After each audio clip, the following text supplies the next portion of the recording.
Le Gabon, pays situé en Afrique centrale, est couvert de 23 millions d'hectares de forêt, soit près de 88% de son territoire national. Le pays est considéré comme l'un des poumons du bassin du Congo et regorge plusieurs essences forestières produisant du bois d'œuvre de qualité, faisant l'objet d'un commerce florissant. Un commerce qui attire de plus en plus de trafiquants de tous ordres, surtout du bois qu'ils exportent de manière illégale en Europe. Pour lutter contre ce trafic et le commerce qui y est associé, le Gabon a adhéré au processus APV-FLECT établi en 2003 par l'Union européenne. Partie intégrante du plan d'action FLECT, application des réglementations forestières, gouvernance et échanges commerciaux.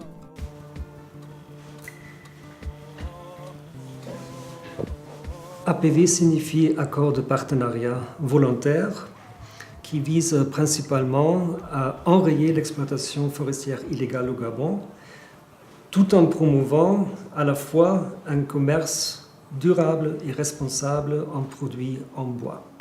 Dans le cas de FLECT, il s'agit d'accompagner le ministère chargé de l'économie forestière dans la mise en œuvre d'une gestion responsable et durable des ressources forestières au Gabon.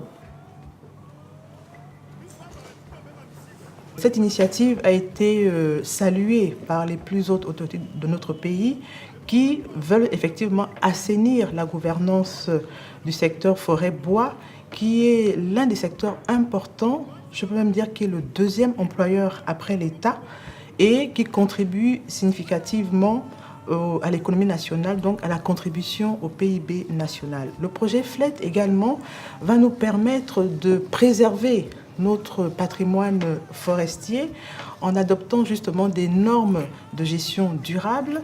Et le projet FLECT également nous permettra d'assurer un développement durable donc, de notre secteur forêt-bois. Et pour cela, nous voulons justement lutter contre l'exploitation illégale et illicite du bois.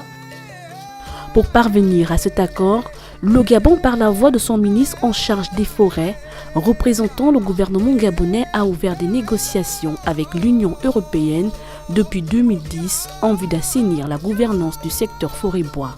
Ces négociations se sont déroulées normalement jusqu'en 2012, puis ont connu un certain ralentissement. C'est vrai que le projet a commencé en 2010, il s'est bien poursuivi jusqu'en 2012, donc nous avons connu un ralentissement donc, de l'avancement du projet. Mais je pense compte tenu du fait que le niveau ou bien le cadre les questions liées au financement n'avaient pas été clairement définies.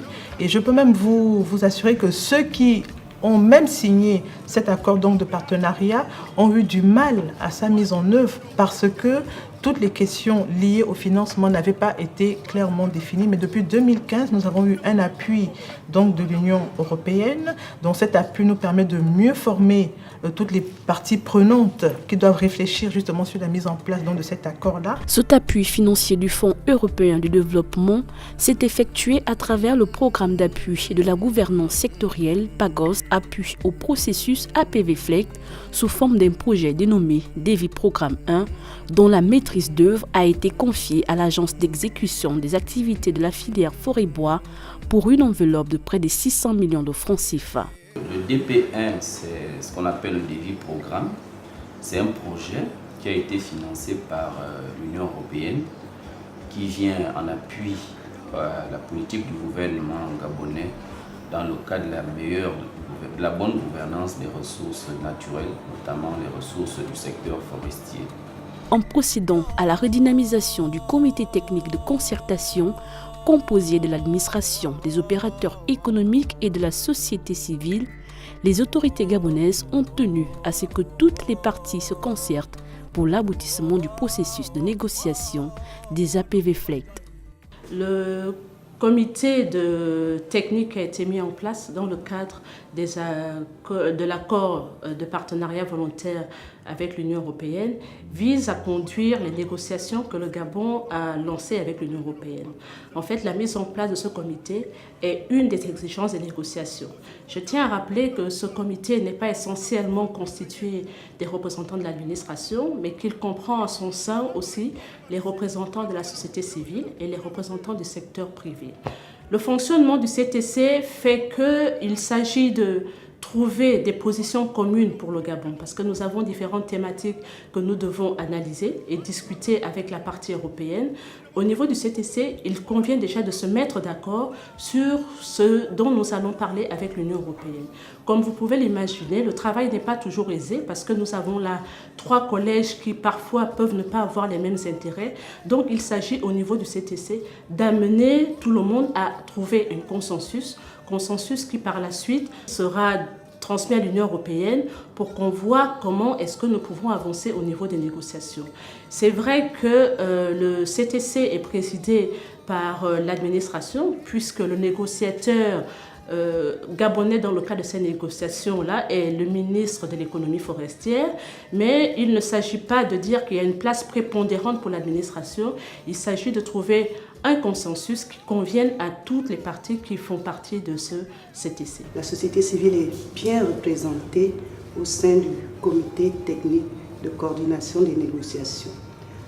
La société civile a envoyé 2 représentants qui ont été choisis sur la base d'une élection. Donc ces 2 représentants rendent compte continuellement à la société civile du déroulement des débats, des problématiques qui sont abordées, des solutions qui sont trouvées et permettent à la société civile également d'harmoniser ses positions pour les défendre au sein de la société civile, notamment concernant les questions de gouvernance, concernant les questions de légalité. La société civile s'appesantit énormément sur ces questions d'amélioration de la gouvernance dans le secteur forestier, les questions relatives à la légalité. Et la société civile a été bien impliquée au processus de révision de la loi forestière, également à travers ses membres au sein du CTC. Donc c'est vraiment une bonne participation de la société civile gabonaise que l'on peut enregistrer concernant ces négociations. Et nous espérons que ces négociations vont aboutir très prochainement. En tant que secteur privé, évidemment, ça se passe d'un œil d'opérateur économique. Qu'est-ce qui est intéressant au niveau du FLEGT pour un opérateur économique? C'est de pouvoir continuer à livrer ses bois, d'être en mesure de présenter un permis qui justifie que c'est des produits qui ont été recueillis, transformés, commercialisés, transportés d'une façon légale, et donc maintenir un marché qui est là aujourd'hui et qui demande, donc où les consommateurs demandent effectivement d'avoir plus d'éléments concernant le bois qu'ils utilisent au quotidien dans leur maison et pour leurs meubles. Les nombreuses rencontres du comité technique de concertation avec l'appui du projet ont permis la réalisation de plusieurs travaux. Aujourd'hui, ce que nous avons déjà eu à réaliser concerne le renforcement des capacités des membres du comité technique de concertation, c'est-à-dire l'ensemble des opérateurs économiques, les membres de l'administration et les membres de la société civile. Nous avons eu à réaliser plusieurs études diagnostiques, notamment sur la traçabilité des bois, sur la vérification de la légalité des produits forestiers, sur la légalité des produits, mais cette fois-ci au sein des forêts communautaires.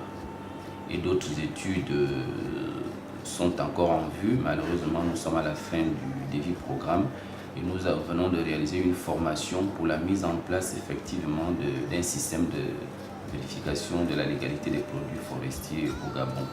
Les travaux se poursuivent et devraient aboutir entre autres à l'organisation de sessions de négociation en vue de marquer l'engagement politique des 2 parties. La mise en place et le fonctionnement de la cellule de légalité et de traçabilité des bois au Gabon, aux échanges d'expériences avec les autres pays engagés dans le processus APV-FLEGT, la création et la mise en œuvre du système de vérification de la légalité des bois au Gabon, la création et la mise en œuvre d'un système de traçabilité des bois au Gabon et la visibilité de la communication APV-FLEGT Gabon. L'Union européenne tiendra très à cœur le processus APV-FLEGT au Gabon. Pourquoi? Premièrement, Nous souhaitons que ce système en place contribue à la gestion soutenable de la forêt gabonaise, qui est une ressource naturelle essentielle dans le cœur d'un des plus grands poumons pour la planète. Deuxièmement, nous souhaitons que cette gestion puisse aussi générer un développement durable et responsable dans un secteur, le secteur forestier, qui est très important et très prometteur pour votre pays. L'Union européenne suivra avec beaucoup d'attention les avancements du processus FLEGT et nous considérons si ou comment l'Union européenne pourra continuer à soutenir ce processus au Gabon. Nous voulons effectivement améliorer la gouvernance du secteur bois, nous voulons assainir ce secteur-là et la volonté du Gabon comme de l'Union européenne, nos deux volontés s'accordent et nous irons le plus vite pour que rapidement nous arrivions à une délivrance d'un certificat FLEGT. La poursuite du processus de négociation en vue de la signature de l'APV FLEGT entre le Gabon et l'Union européenne nécessite des moyens financiers importants. Mais quel qu'en soit le coût, il apparaît nécessaire pour le Gabon et l'Union européenne que ces négociations parviennent à leur terme, vu l'importance de la forêt gabonaise au niveau national, régional et international, ainsi que sa contribution au développement économique et social. Une forêt également essentielle aux populations locales pour les générations actuelles et futures. Il convient de souligner au passage que l'un des 3 objectifs assignés au pilier Gabon vert du plan stratégique Gabon émergent est de gérer durablement la forêt gabonaise et positionner le Gabon comme un leader mondial du bois tropical certifié. Le processus APV FLEGT concourt à l'atteinte de cet objectif.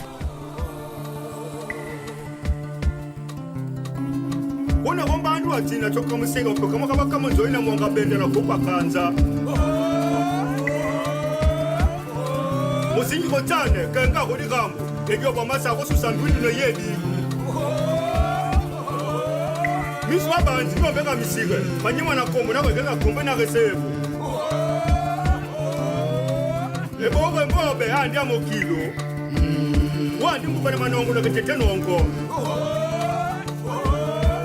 banzi bakaka tukulungu una moku yakamo kongo betumba bona kumboka